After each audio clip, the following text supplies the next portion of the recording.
This episode is brought to you by Anytime Fitness. We may talk a whole lot about sports, but when it comes to keeping fit ourselves, there's definitely room for improvement. I hit this point early July. I was just like, I am not in good enough shape. I started trying to walk at least 15,000 steps a day or hiking or just anything to keep my legs moving. Now it's the end of 2023. I feel great. I had a physical 3 weeks ago, and the guy was like, you're doing great. You're doing better than you were 3 years ago. I felt great. Whatever your goals are, progress is possible thanks to Anytime Fitness. Get a personalized plan and support from an expert coach anytime, anywhere. Visit anytimefitness.com to try Anytime Fitness for free. Start to train for your life. Terms, conditions, and restrictions apply. See website for details. This episode is brought to you by Atlassian. Atlassian software like Jira, Confluence, and Trello help power global collaboration for all teams so they can accomplish everything that's impossible alone. Because individually we're great, but together we're so much better. Learn how to unleash the potential of your team at Atlassian.com. Atlassian.com. Atlassian. Tap the banner or visit this episode's page to learn more.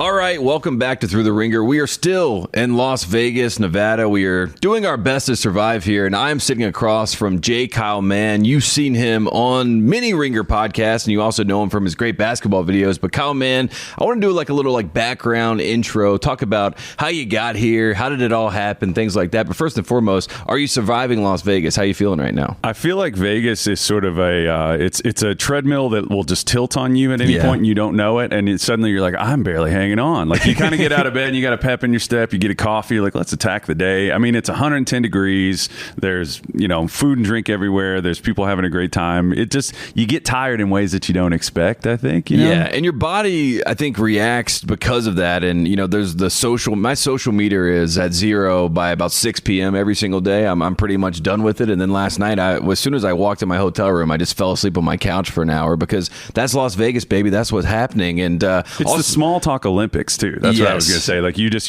small talk, and you're just done. I couldn't be a politician. That's what Summer League tells me. There's cardio to it, Yeah, I could kiss babies, but I could not hobnob and small talk 24/7. So that is not my life. But shout out to the Formula One guys, KOC or Kevin Clark, not KOC, Kevin Clark, Ringer F1 guy. They're the reason why the traffic is so terrible because the Grand Prix is in November. All that's happening right now. But I want to talk, like I said at the top, about how you got here, Kyle Mann. And how you became a basketball savant in the Ringer universe. We're going to talk about your Scoot Henderson video, but first and foremost, can you just give us a little background? You're a Kentucky guy, so let's start there.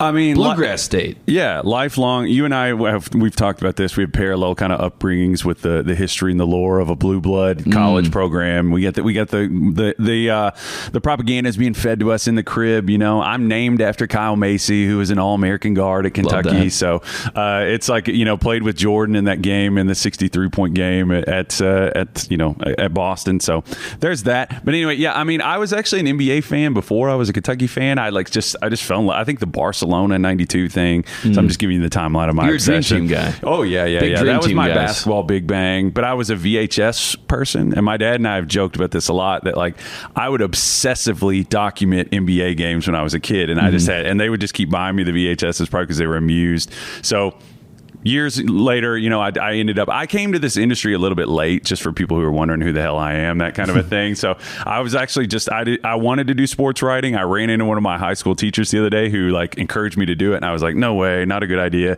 Went off and did an advertising career, got laid off a couple times, started writing about basketball. It caught on. So it just kind of found me. I ended up back here. And that's the thing I joke about with my dad all the time. Like, I do basketball video is my obsession, tape, things like that. And I was like, kind of paid off, Dad. All those VHSs, it had a sort of circular quality to it, but that's how we ended up here. Yeah, it's nice when you get to do your job and it's your passion at some level. And it's also like you said, I remember at our house, like we had the 1993 VHS of the championship game, and me and my brother, when we couldn't go to sleep, we would just rewatch the game, and watch Donald Williams. And now, I do a podcast and it opens up with Woody Durham, talking about technical foul, like that beckons back to that time. And that's the beauty of basketball, because it takes you back to a place and a space that, you love. And that's why we love this game. And I just think one of the cool things about what you've been able to do is kind of capture that nostalgia of basketball and basketball fans. And then when you do these videos, you do a great job of like thinking the game out and showing us what we want to see. It's not on VHSs now; it's on YouTube. I'd love to put my videos on VHSs. That's a good idea. Maybe I should do that. That'd be great. I would love that. Yeah, well, we would watch it. We'll go find a VHS player. But I want to talk about your most recent video, because it's about Scoot Henderson. And Scoot Henderson has become sort of a fascinating phenomenon for a lot of people when they talk about, what the future looks like for this draft class. He looked amazing in his debut. Just putting that, video together and just understanding who Scoot is as a player. What was your one big takeaway for Scoot as we forecast his future? I think a lot of the stuff about Scoot was easy to see from the outset. Like, I don't think you need much of a trained eye at all to see some of the athleticism like popping off of the page. I mean, I always joke during the season with KOC, I said, this is basically like Champ Bailey, like the famous, cornerback from the NFL day. I was like, this is basically like if Champ Bailey was a point guard in the NBA. Like, he's very flexible. He has like incredible core strength. We don't have like official measurements, but they're incredible just by the eye test. And we've heard kind of just murmurs about what they are. He supposedly at 6'2" has like 6'9" wingspan. So he has like a Rondo-y kind of a, wingspan compared to that. But, he's very fast and very powerful. The thing that, all those things were very apparent. I could see that he could pass the ball. I could see that he had great pace. I think that's one thing that he has as an athlete. Compared to other, in my mind, I always think of like, there's taxonomy, in like the animal kingdom, you think about these different like groups of animals that are related. And I think about that in terms of basketball players sometimes in my mind. I've never sketched this out. It'd be cool if somebody did. It seems like kind of a Kirk Goldsberry project, maybe. Yeah, Kirk, if you're listening, right now is the time. Go sketch that out. Maybe he could do that for me. I think just for me, Kirk, do that. But in my mind, I kind of like do these. I have like a really associative kind of a mind, and I think if you watch my videos, you could probably see that. I just like things remind me of this, and we just go down sometimes dead end pathways. But with Scoot, I was like thinking of like athletic point guards, and I was like, okay. I grouped a bunch of them together, and I was thinking of them. Derrick Rose. I brought up Steve Francis, Donovan Mitchell, Baron Davis, B. Diddy. Just guys that like grew up having this incredible rocket launcher of a weapon to use in a basketball games, which is crazy speed. And like John Wall. Yep. Guys that could they had this just one button that in every situation they could be like, okay, what could we do here? Okay, blow them away with speed and power and leaping ability. Scoot was unique to me because when I went to watch him, I was like, this guy has the ability to do that at all times, like De'Aaron Fox, another one. And you'll watch those guys, and I made this point in the video that like sometimes when they're in an open court, when they're in the half court, they're trying to just blow people away constantly with that speed. Scoot was a lot more methodical and in command of his gears than other guys I had seen like that. And I was blown away by that. I had questions about the shooting and things like that, but the conclusion that I kind of would watch the video, please, if you would like. I would love it for you to do that. But the conclusion that I kind of came to was really in the interviews. When I sat down, I was like, this is all awesome. The questions I have could be, him as a shooter, him as a decision maker. He's a good, simple decision maker. I didn't know how manipulative he was, like a Tyrese Halliburton or a Trae Young. Those are the top benchmarks, obviously. But as a person, that was really the thing that swung me. I was listening to him talk, and I was like, man, this guy is like really, really obsessed with working. Like, a lot of guys love basketball in the NBA, a lot of them. But for me, it just seemed like he didn't. You'll see some of these guys, like Russ is a guy he's been compared to. Russ, I made this point in the video that like there are these sort of like self-defeating sort of habits or sort of things in these guys' careers that like self-sabotage. Russ is a good example of somebody who had all this power, who had this ability to have the ball in his hands, but he never could adjust. Like he was never good at getting off the ball, things like he had to dominate it. I don't see that with Scoot. And I came around where I was like, this guy's going to be a superstar. He's going to be able to play with anybody. And that really swung me because throughout the year, I was really cynical about him, Tate, to be honest with you. Yeah, examining the electric Scoot Henderson. If you go Google that right now, you'll find that video. Go check that out. And Scoot, from day one here at Summer League, I mean, he looked like a seasoned vet out there running pick and roll. And again, he's been playing with the Ignite for 2 years. So he has gone up against NBA schemes for quite some time. So it does make sense why he looks so polished. But like you said, I mean, Russell Westbrook is incredible, but he's never been able to defer to someone else. Even when he had Kevin Durant and James Harden next to him, he was not able to be deferential. But Scoot seems to be able to do that. And our boss, Bill Simmons, working on his G League project a couple months back, he was like, this kid, Scoot Henderson, he acts like a 28-year-old, and he's 19. So if you haven't watched Scoot play, I know he's dealing with the shoulder right now. His Go parents watch him. called him old man. That's another point to bring up. He grew up in, like, he was the second youngest, but they literally called him old man because he's always just had this weird presence about him. He's always had this just sort of like calmness about him, and I just think he's an interesting person. Yeah, and his mom during the draft process was talking about when he was 7, he played with the 10-year-olds. When he was 10, he played with the 13-year-olds. When he was 13, he played with the 16-year-olds. And obviously, you know, you keep doing that your entire career. It's good to play against the older kids. It's good when you have size all around you and you're used to that. And his mom had to bring his birth certificate to games because people wouldn't believe he was his age. It's amazing. So that's one of my favorite things that happened during the draft, learning that story. So again, the video is examining the electric Scoot Henderson. He is Kyle Mann. Appreciate you. Go watch that video now. And yeah, this is Through the Ringer. Thanks, Kyle Mann. Thank you.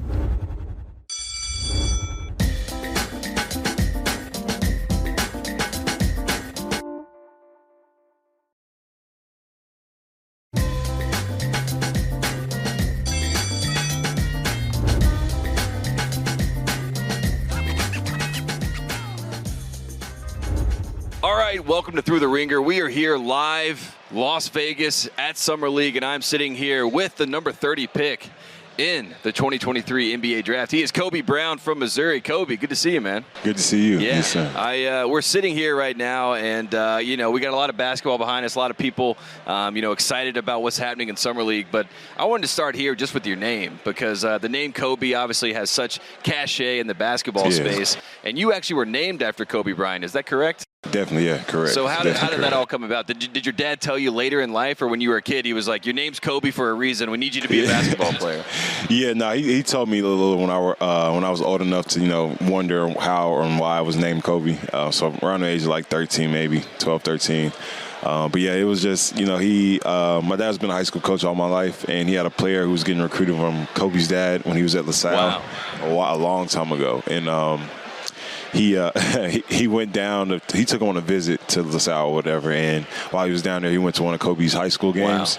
And he pretty much said, if I ever have he just saw how Kobe was, and he said if he ever had a son, you know, he'd name him after Kobe. Wow, that's an amazing story. And obviously, you know, a lot of players in the league try to pattern their game after Kobe Bryant. You know, Jason Tatum is probably the most well-known guy right now in the league that does that. But your game, who did you pattern your game after? I've been fascinated during all this conversation. I've seen a lot of guys talk about Paul George. It seems like your generation loves Paul George. Yeah. But who was someone that you looked up to?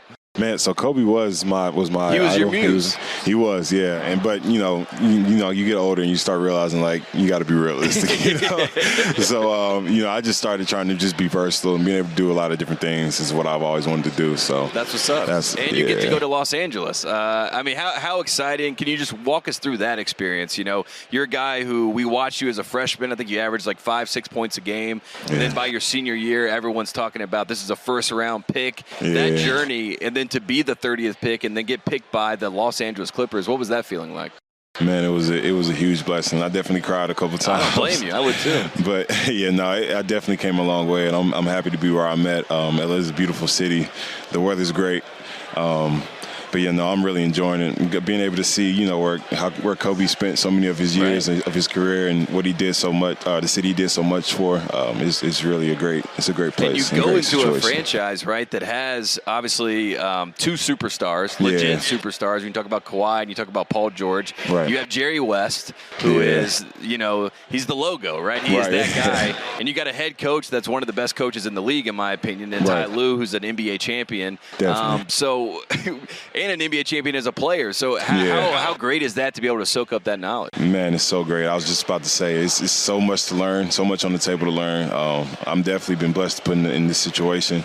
You can learn from, not only the people you name, but even the people who's been around them for years who've learned so much from them as well. So it's a lot of knowledge to obtain, and I'm ready for it. And in case you didn't know this, your owner, Steve Ballmer, is kind of a maniac in the best way. You know what I mean? He loves basketball. He loves to cheer. Yeah. He came on our boss, Bill Simmons' podcast a few years ago and, was just yelling about how excited he was for the season. This guy loves basketball. Did you talk to him when you got drafted?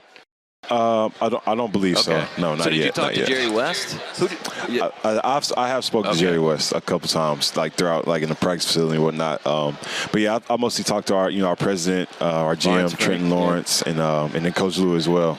They called those three called me then I was picked. So I saw a quote the other day from Jerry West. He said, "I don't care about drafting dogs. I like to find wolves. I used to eat dogs." It was probably the most West Virginia quote I've ever seen in my entire life, but it also is the most Jerry West quote.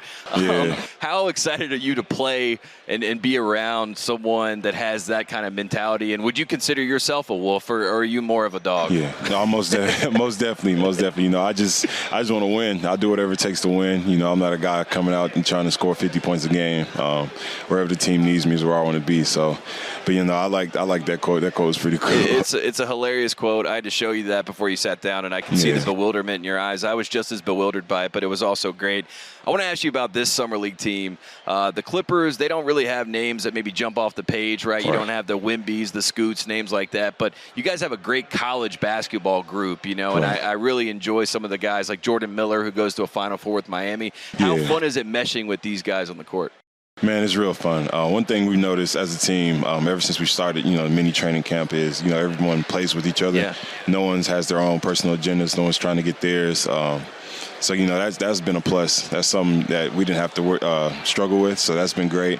Everyone just wants to win games, man. And, we unfortunately lost our first one yesterday, but we learned a lot from it and had film today. So it's fun. It's a special group of guys, and I'm excited to play with. How hard is it to kind of try to fit in? Like you said, you were at Mizzou for 4 years. You get used to being in a college system. You grow within a system. Then you get kind of dropped in summer league. You don't know anybody, or maybe you do. It's past, but you haven't played with many guys, and now you have to go and try to be a team immediately. How hard is that to figure that out?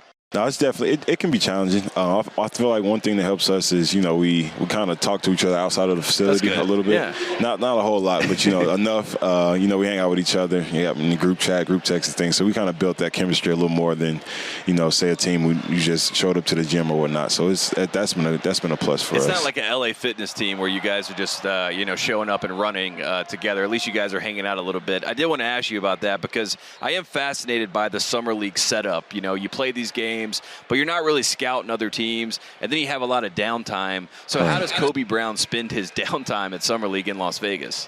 Definitely. My brother came in town today. We went to SneakerCon earlier. Okay, that's cool. That's good. Just checking out all the different events the league has going on, and then other events here in the city, and doing things like this, podcasts, getting to meet guys like you, talking to you guys. It's definitely fun. Just trying to do different things that I normally wouldn't do. What's your favorite sneaker, if you had to pick one? What favorite sneaker? Yeah.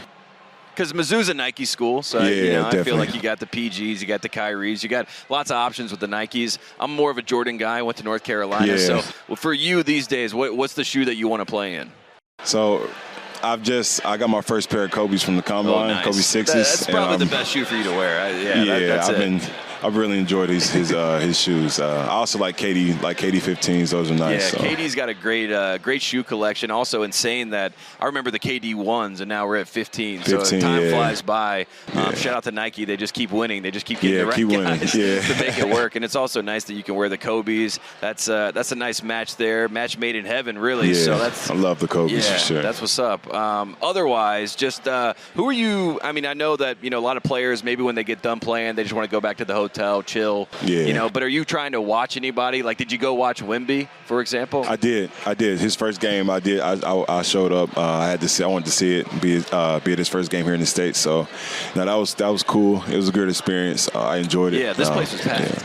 Yeah, it was packed. Yeah, I had to stand courtside because there was no seats or anything. So, There's barely standing room. So. What was your big takeaway from Wemby? You know, there's obviously the people on the internet that, you know, they were, you know, trying to make comments and things like that. But I've never seen someone that size do some of the things he was doing. No, definitely. He's special for sure. He didn't have the game.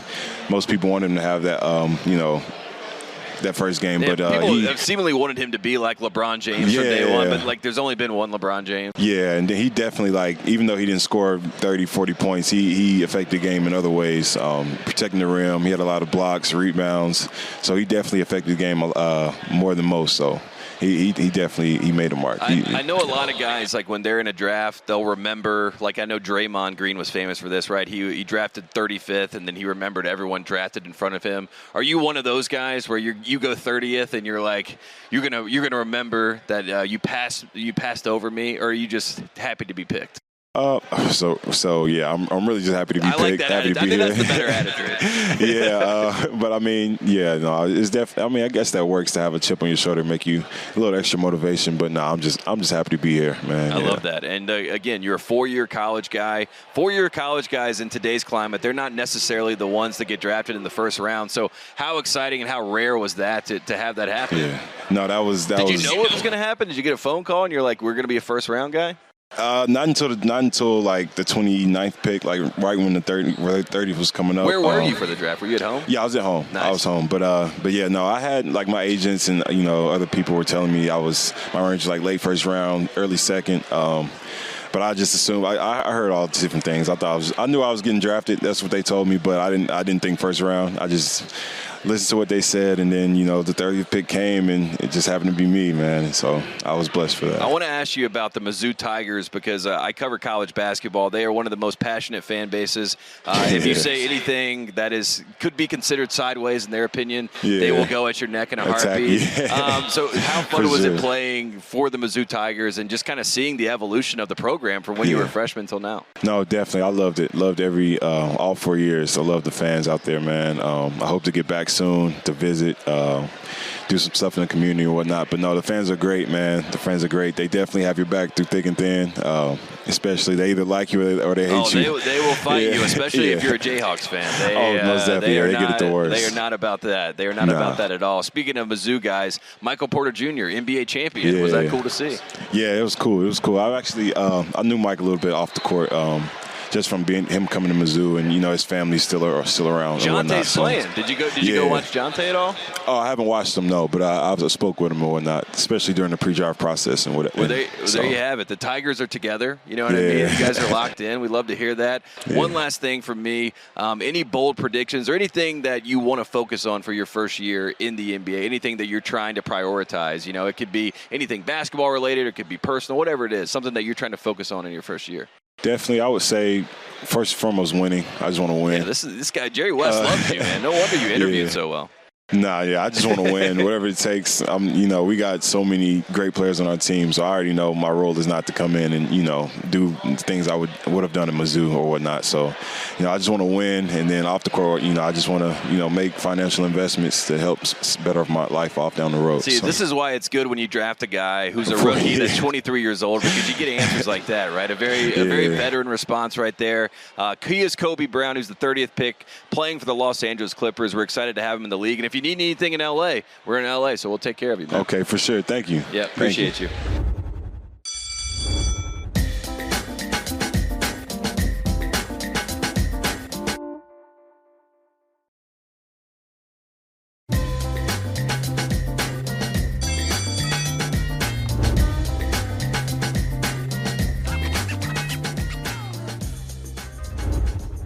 All right, welcome back to Through the Ringer. We are here live from Summer League. I am joined by two guys I'm very excited to talk to. Look at this. These guys have sunglasses on indoors because that's how much fun they're having at NBA Summer League. They're dancing, they're frolicking. We're almost at the end of NBA Summer League, so we're basically dazed and confused at this point. But of course, Tyler, Logan, great to see you, fellas. How you doing? It's great to see you, man. This is one shining moment. Dude, wow. Great to be here. Great to frolic. One of my favorite things to do.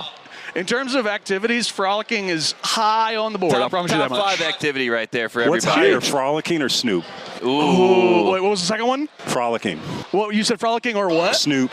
Ooh, I don't know. I like to snoop too. Snooping and frolicking, and that's what we're trying to do. Yep. Figuring out who's going to be Rookie of the Year next year. I have some odds in front of me because this is what they want us to do here on FanDuel TV. They want to talk about Rookie of the Year odds. Yes. And Victor Wembanyama, in case you missed it, folks, he is the favorite at -130. Most people expect him to be the Rookie of the Year, but I got some other names I want to throw at you guys. Scoot Henderson, +380. Chet Holmgren, +400. Brandon Miller, +1,600. That hurts my heart.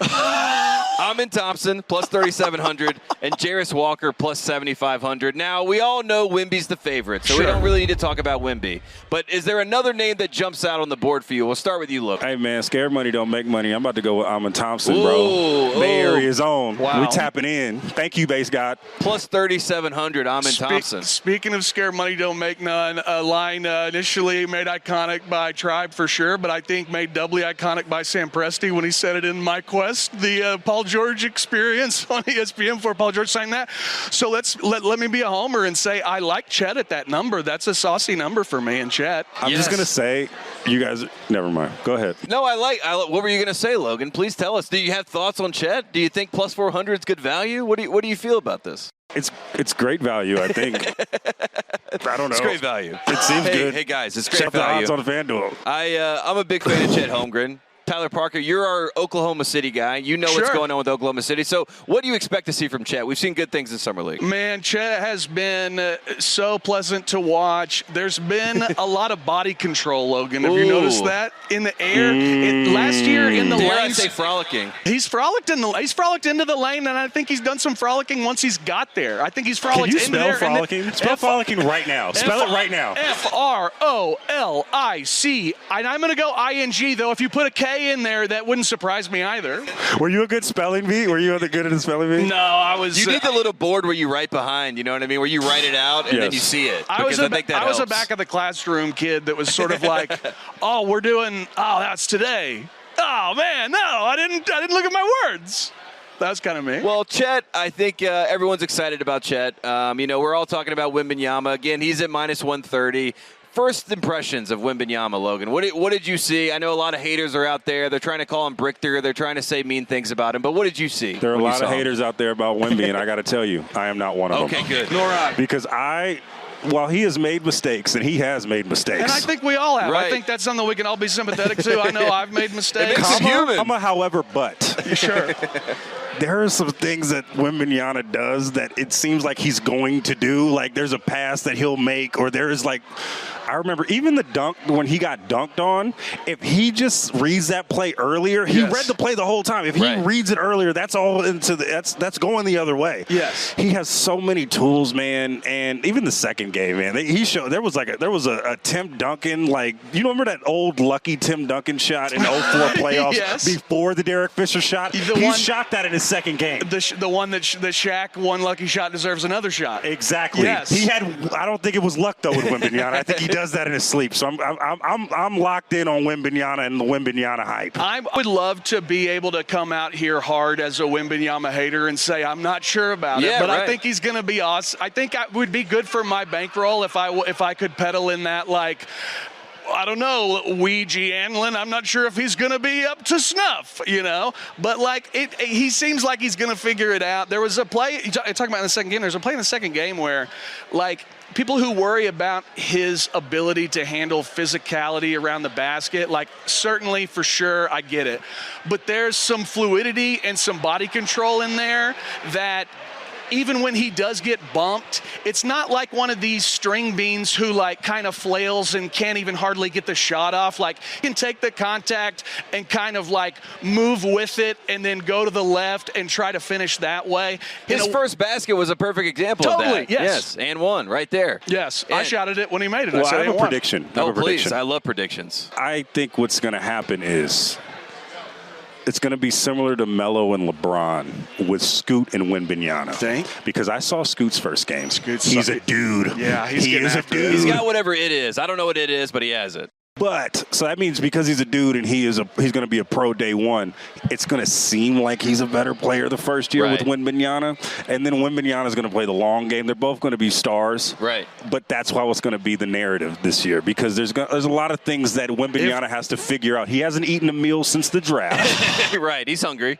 He hasn't lifted a weight. I don't know. I don't even know if he's done a push-up, but. Hey. Once he gets in that Spurs system and he's locked in, he's going to soar. But this season, there's going to be some tough times. There's going to be like, what the heck is going on? Probably on Ringer platforms. Not naming names. There's going to be growing pains, which brings criticism. And that's going to happen the first year. But sky's the limit for that guy, man. I like it. I'm with you on Scoot, too. Like, if you get a chance to see Scoot in person, if you can afford one of these expensive tickets, if the Scoot show is coming to your city, you think that he's chiseled now when you see him on TV, and then when you see him in person, that's a line. That's like he's like a strong safety that's like a biscuit away from being a linebacker and like ready to roll at all times. I'm not gonna say you should scam to get into the building to see Wembanyama and Scoot, but I wouldn't be mad at you if you did scam. There will be no judgment. There will be no judgment. Yes. I was watching The Town the other day, and you can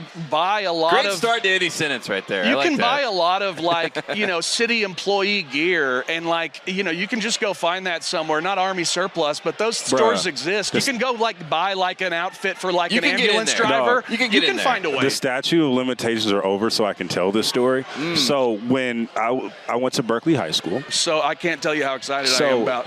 So our graduation, we had it was at the Greek Theater in Berkeley. Of course it was. And which holds 10,000 people. My homie counterfeited like 70 tickets. You were only allowed at like 10, and somehow they printed like 70 and got all of East Oakland up in there. It was fire. Very smart to say my homie. You know what I mean? That's plausible deniability. Yeah, statute of limitations. You're good. But they didn't deserve that. I ain't got to tell them on this in front of these millions and millions of people. True. It happened, and it was some G stuff. I like that. One last thing about Victor. Who's better, Summer League Anthony Randolph or Summer League Victor Wembanyama? Logan, I'll start with you. You're a Warriors guy. Careful, they might not let you back into Oakland if you say the wrong story. My face card is always good. You ain't even got to trip off that. You know what the right answer is, but you don't want to say it. Everybody knows what the right answer is. There was a lot of people think aliens just showed up. No, it was Randolph for a while. That Randolph Summer League is a sight to behold. That made it to Oklahoma. A lot of times we're like 2 years behind. Like you see the jeans, on Laguna Beach, and you're like, "What is that, Hollister?" I'm gonna go to that store. If the Warriors didn't have that run, there might be a banner up at the Coliseum right now for that Summer League. That's how good it was. It was incredible.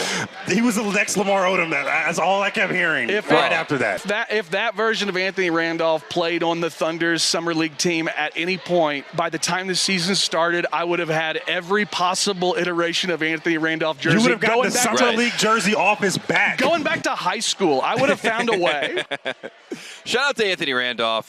He had a great Summer League. He's a legend forever. These lights are bright. Oh, yeah. They're shining on us because they know Anthony Randolph's being talked about right now. That's You're good at this. Hey, welcome back. Thank you. One last thing. We got NBA championship odds because, again, we're on FanDuel TV, so I got to bring this up. Love it. All right, so final point, guys. I love odds. I love odds, too. May the odds ever be in your favor. The Boston Celtics are the favorites at plus 470. Who would have thought? The Denver Nuggets at plus 480. The Milwaukee Bucks plus 550. The Celtics are the favorites. I think whoever set the odds must be a fan. Porzingis really moved the needle like that? Yes, because I guess now it doesn't matter that he's not a winner because he plays in Boston. The Phoenix Suns are plus 600. The Heat at plus 1,000. Boss? The Warriors plus 1,400. Lakers plus 1,500. Clippers plus 1,900. Are we locked in on the Denver Nuggets repeating? They are the second favorites at plus 480. The defending champs are not even the favorites. Logan, I'll start with you. How do you feel about these odds, and who do you like next year?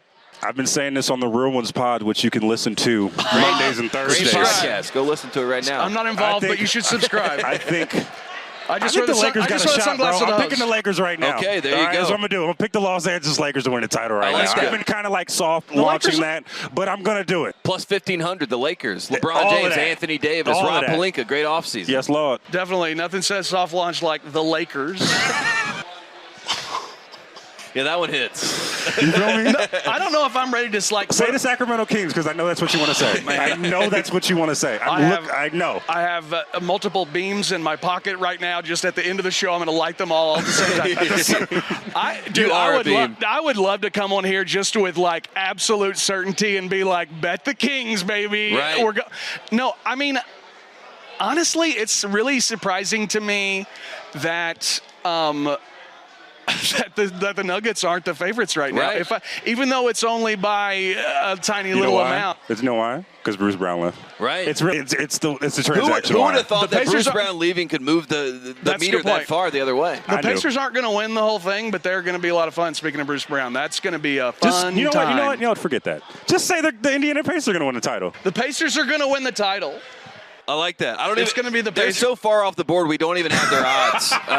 And that's good news. So plus 10,000, take the Pacers. I should say that I've been wearing Logan's prescription sunglasses this whole time, and I'm beginning to develop what I feel is some sort of twitch. Let's get his camera. Give him his camera. Look, just zoom in right now at his eyes. You're looking good. Zoom in at his eyes right now. He can't see anything. They can't. I don't think he they can't even see himself. Zoom in at his eyes. He can't even see anything right now.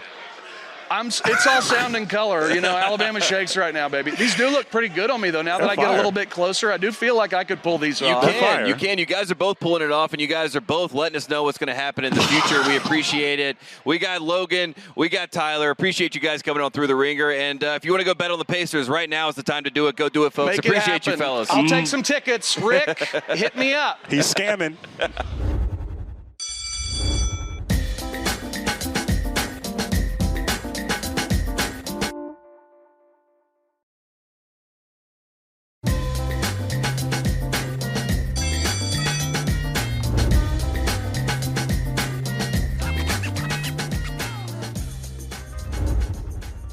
What's poppin'? Welcome to a special edition of the Ringer NBA show live from Thomas and Mack.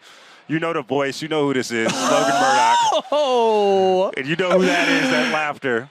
That's my guy, Tyler Parker. Hello. This is a dream come true because I am so excited to finally pod with you, pal. Oh, I'm so pumped up to see. I was so happy to see whenever I saw on the I typically don't get too excited to look at Excel spreadsheets. Yeah. It's not something I go to if I'm trying to get the blood pumping, you know what I mean?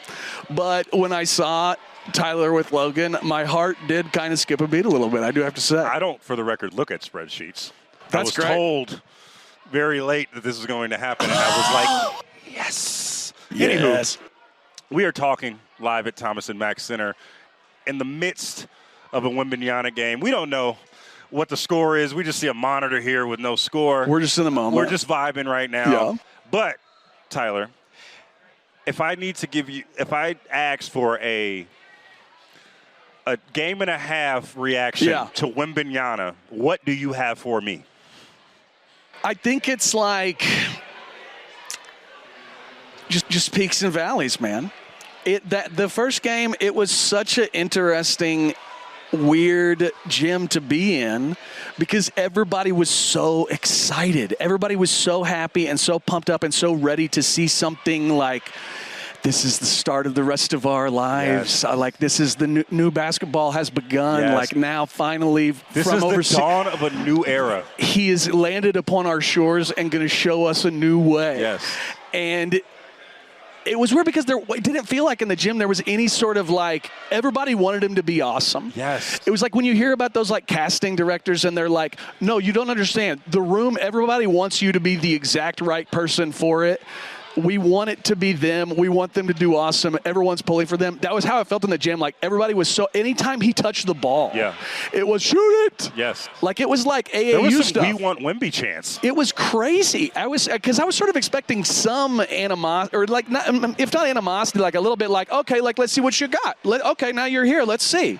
But it didn't even feel that way. It was like people were like, didn't you feel like people were like pumped up to watch him? The only comparison that I have, and I was in the building for this, was when Zion had his debut in 2019. And there was a palpable buzz, right? The only difference is there was a different kind of buzz for this Wembanyama thing. And I watched the first half downstairs at Thomas and Mack, and it was similar there, right? Yeah. And we had just talked about it on the FanDuel show that's going to come out in 8 weeks from now with Tate Frazier. But we were talking about just the vibe that was going on. And, like, he seemed a lot more comfortable in the second game for sure than he did in the first game. There was a lot of nerves in the first game. He definitely belonged to be there in the first game where there was like a lot of indecision, and not to say there wasn't indecision in the second game, but in the first game where there's a lot of indecision, you could see like, yo, if this pass goes through, yeah. Oh my. Even when he got dunked on, which was the highlight of the other young man's life at this moment, right? Kai Jones and his Marcus Smart hair flew through the air. Exactly. Yes. But that goes back to the nervousness from Wembanyama, because if he read the play perfectly. Yeah, he was there. If he just trusts his instincts, that's going the other way. Yeah. And this time in the first half that I saw, like, he was just making shots that were ridiculous. He made one shot across the lane. I don't know if it was a three-pointer because I was on the other side of the thing. Yeah. But it was for 2 seconds, it was basketball nirvana.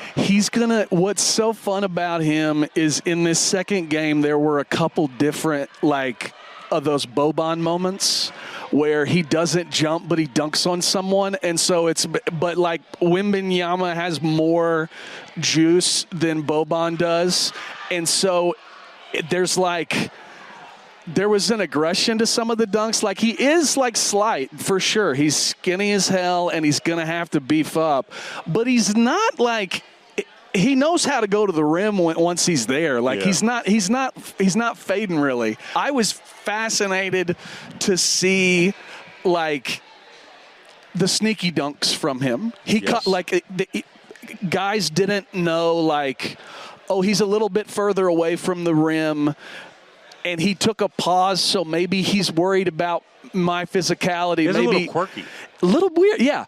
And then all of a sudden, he like leaps right up and just punches it on you. And I think I think he's going to catch he'll get caught for sure himself. Like, somebody's going to catch him early, and it'll be a big deal. But I think that he's going to catch a lot of dudes for sure defensively, but I think also offensively, these little quick hitter dunks that are just like kind of face to face, nose to nose. One of the biggest things that I got, and this bodes well for the NBA, is that every room that Wembanyama walks into, he is the most interesting person in the building. Yeah. And what I mean by that, like, Fat Joe was at the game tonight, right? The game before that, his first ever NBA sanctioned game on American soil. Yeah. Kareem Abdul-Jabbar was there on one baseline, and Jerry West is on the other one, and they're both kind of wanting to meet him.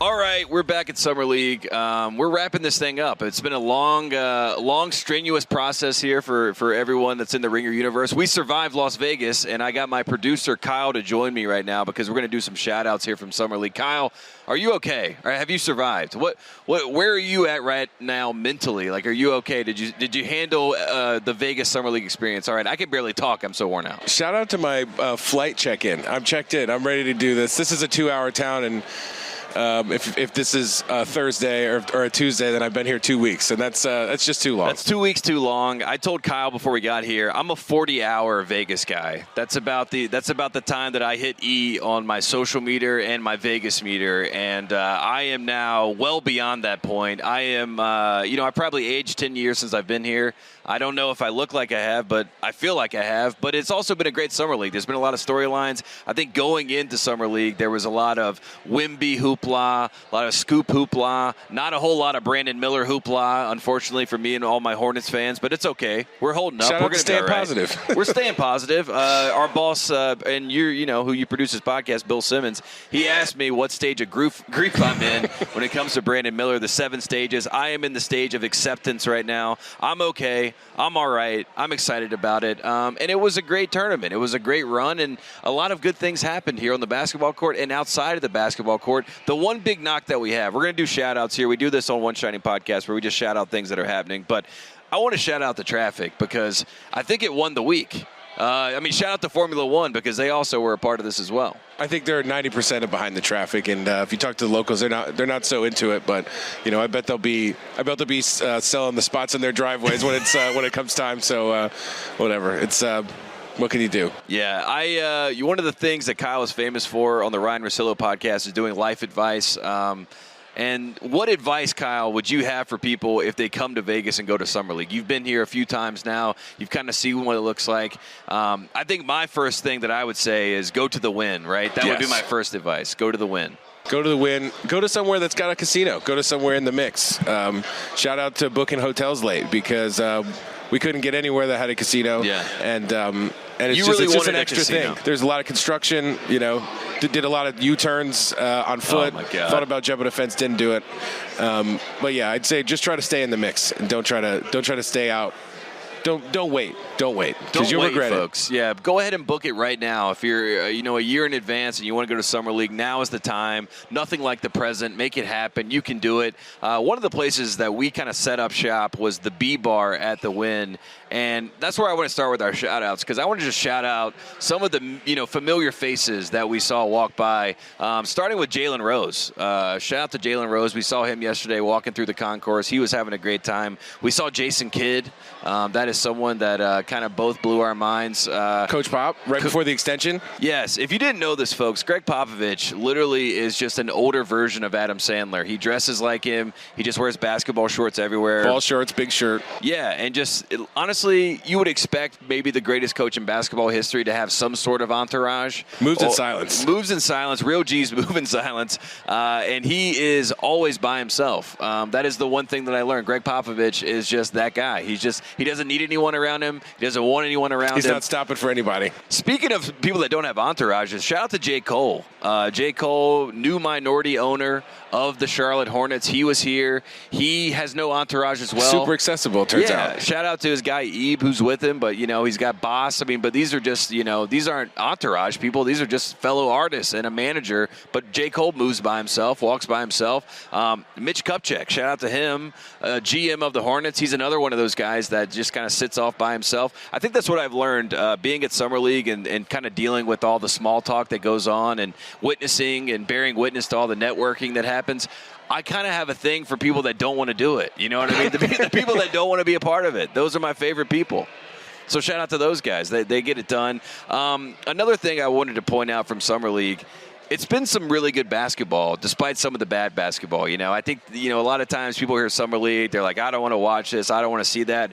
But Jabari Smith Jr. came to Summer League and played some franchise-level basketball. And I know Jabari Smith Jr. was not the name that maybe people, like I said, it's Wimby, it's Scoot. Those are the ones that are going to highlight Summer League. But Jabari Smith Jr. was a superstar this week, so I wanted to give him the full shout-out and the full rundown because he deserved it. Yeah, we've been bouncing forth between the gyms, and really it's never as – the frequency of the whole gym going, whoa, it's never as high. He's probably in there right now.